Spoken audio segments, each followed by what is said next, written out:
Hey there, lovely soul. Welcome back to Noah's Stories. Have you ever believed that a single glance, just one, could change everything? Today's story takes us through golden-lit streets, stolen moments, and the kind of love that finds you when you least expect it. Let's dive into Julian and Clara's unforgettable journey. The lights of Paris spilled golden warmth across its cobblestone streets as Julian Royce sat alone in his penthouse atop Avenue Montaigne. At 43, he was one of France's wealthiest and most influential heirs, CEO of Royce Capital, a financial empire spanning 3 generations. With his striking features, composed elegance, and razor-sharp intellect, Julian graced the covers of business magazines and gossip columns alike, often dubbed Paris's most eligible bachelor. Yet within the soaring glass walls and lavish interiors crafted by Italian artisans lived a soul marked by solitude and quiet contradiction. Julian had long avoided romantic entanglements, pressured by a controlling family, burdened by elite society's expectations, and shadowed by social anxiety. He chose a life immersed in numbers and negotiations rather than people and emotions. On his oakwood desk lay a gold-foiled envelope, a formal invitation to the prestigious art gala his company was sponsoring at the Louvre. Julian picked it up, his chest tightening.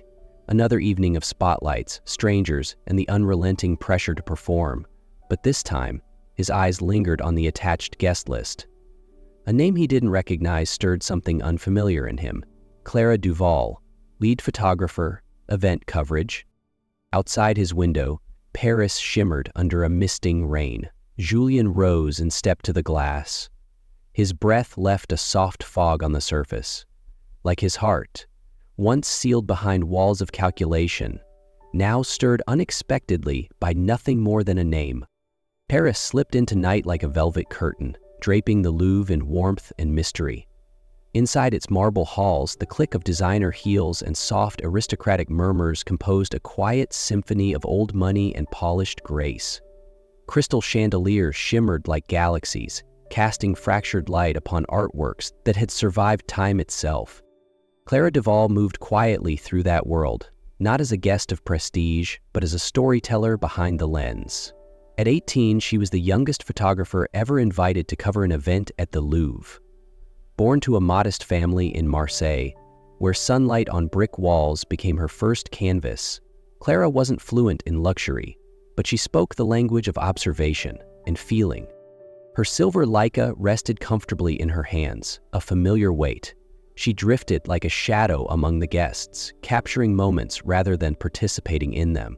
The weary gaze of an aging philanthropist, the trembling hand of a debutante in her first evening gown, the radiant joy of a child from the children's hospital, these were the truths Clara sought.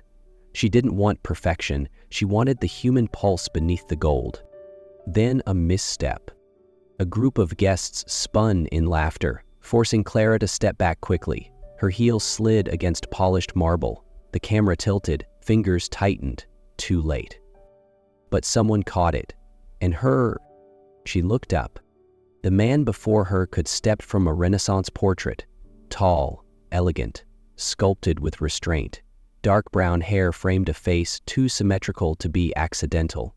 But it was his eyes, a blue so deep it seemed to mourn, that held her still.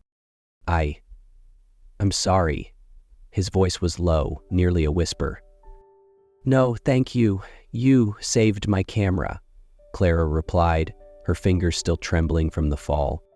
His eyes flicked to the Leica, then back to her, slower, fuller, as if he were seeing something unfiltered for the very first time. I'm Julian, he said softly. A single moment stretched between them, wide and weightless. The Louvre seemed to hush. Even the music faded into something distant. Among ancient statues and long-dead kings, 2 strangers stood still, wordless but not silent. And then, perhaps afraid to disturb something fragile, Julian dipped his head slightly and turned away, vanishing into the crowd in his perfectly tailored tuxedo. Clara stayed where she was, camera steady but heartbeat wild. Through her viewfinder, she caught his glance back at her. Not curious, not polite, but something quieter, a silent acknowledgement. A promise unspoken between 2 souls who had yet to say each other's names. After that brief moment in the grand hall, Julian found it impossible to return to the crowd as if nothing had changed. Her eyes, that smile, and the way she thanked him. It was so genuine, so startling, that everything else had faded to gray. Minutes later, he stepped away from the main ballroom and walked a long corridor leading to the museum's back garden, a place softly lit with golden lanterns and heavy with blooming jasmine. It was quieter here, and he needed that silence to steady his pulse. Clara was already there. She was crouched by a cluster of lavender cascading from a stone arch, capturing the light slanting through the petals. She blended so seamlessly with the space, he might have missed her if not for the crunch of gravel beneath his shoes. "Didn't expect to see you again this soon," she said without turning, though her smile was unmistakable in her tone. "I didn't expect to come out here," Julian replied, his voice softer than usual. "But maybe I needed something real." They stood in shared silence, wrapped in floral scent and golden dusk, exchanging no more than a few soft words, but it was enough. A quiet conversation without weight, yet with gravity. When Clara walked away, her footsteps brushing over the gravel like a hush, Julian remained beneath the vines. His heart, long sealed beneath polished ice, skipped, ever so slightly, a single crack forming across a winter that had lasted too long.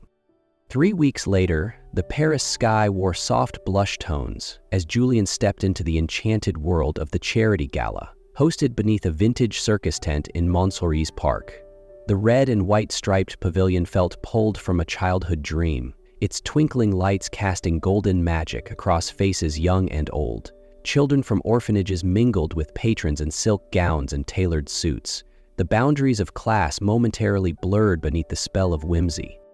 Julian had personally extended an invitation to Clara via a message delivered by his assistant, accompanied by a note that read simply, "If you're still photographing, Paris still has beauty worth keeping." When he saw a silhouette in a wine-red dress, hair curled softly, camera in hand, his heart jumped. "Clara?" he asked, moving quickly. She turned, not her. Then again, and again, the same dress, similar hair, wrong every time. Embarrassment crept up his collar like heat. One woman mistook his gaze for flirtation and lingered far too long. Julian, usually so composed, struggled to find polite exits from conversations he didn't start. He finally found her backstage, capturing fleeting moments as acrobats adjusted costumes. She looked up, surprised, then smiled. "I hear you've been looking for me," she teased, camera still cradled in her hand. Julian laughed, the first real breath he'd taken all evening. 3 near misses, same dress, same hair, but none of them were you. They sat on a bench tucked beside a makeshift garden. No words at first. They weren't needed. Julian reached into his pocket and offered a small velvet box in his palm. "I saw it in an antique shop and thought if anyone saw the world like an unwritten story, it would be you." Clara opened the box. Inside lay a silver pendant, an intricately carved vintage camera, delicate as memory itself. She didn't speak for a long moment.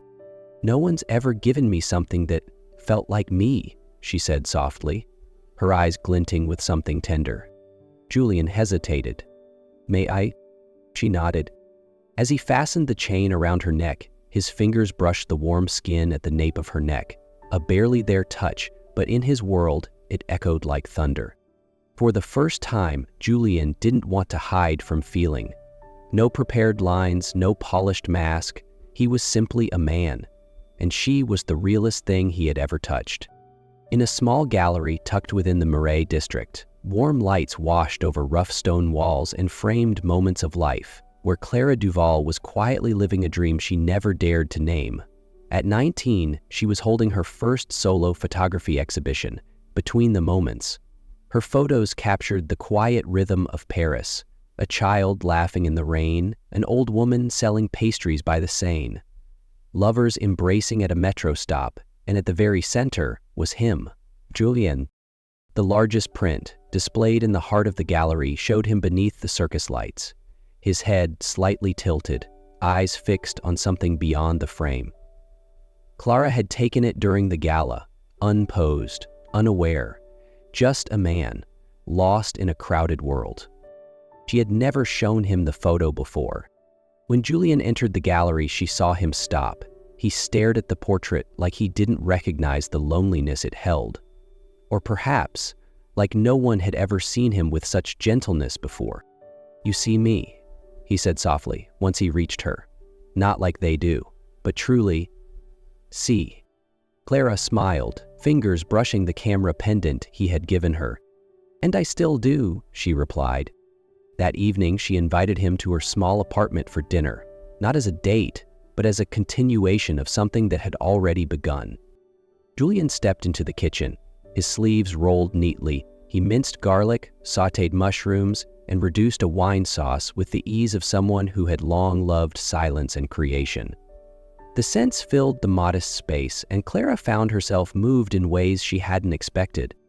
"I didn't know you could cook," she said, watching him plate the pasta like arranging flowers. "I didn't know you'd make me want to share it," he answered, voice quiet but warm. When dinner ended and golden light filtered through the old window panes, they sat beside each other in silence, the kind that carried weight. Julian turned, his fingers grazing her cheek. "May I?" She nodded. And so their first kiss came, not as a peek, but as the soft ending to a melody that had been playing since the moment they met. After their first kiss that night, Clara and Julian didn't say much, but in the soft gold of her small kitchen, the silence carried more truth than words ever could. When he left, her fingers lingered on the doorframe, as if trying to hold the moment a bit longer.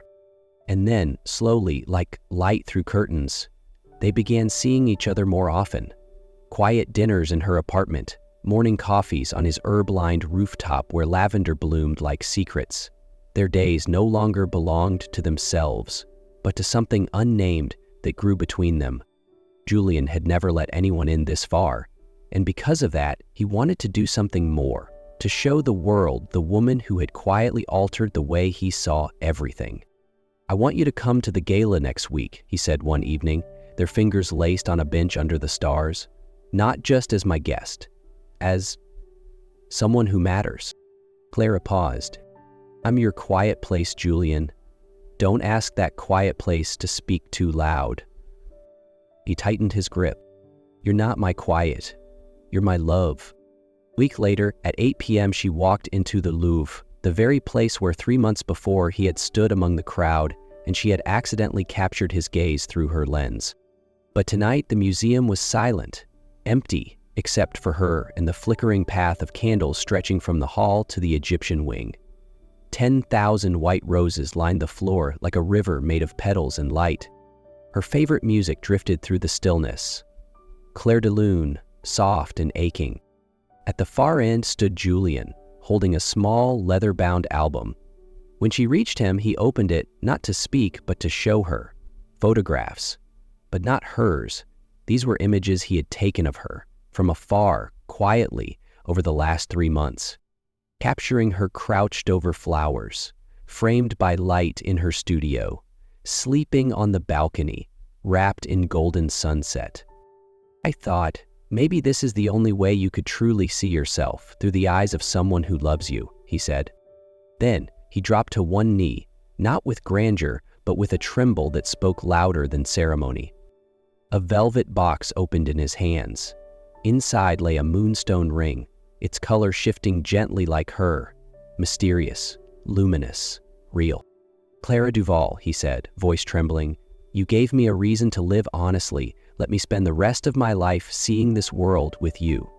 Clara's eyes filled with tears. She nodded.